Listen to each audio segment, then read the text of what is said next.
Welcome back to Fix Your Apps. In today's video, we're going to show you how to change your text message settings on an Android device, step by step.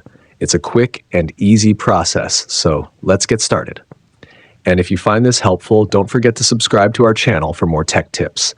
Step 1. First, unlock your phone and go to the Settings app.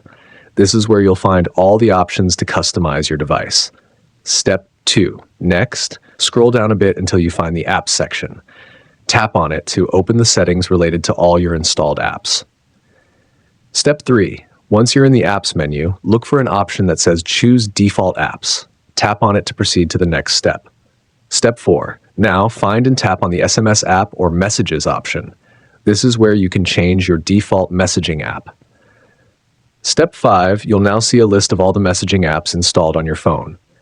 Select your preferred one, like Google Messages, Samsung Messages, or any other app you use for texting. And that's it. Thanks for watching, and we'll see you in the next video.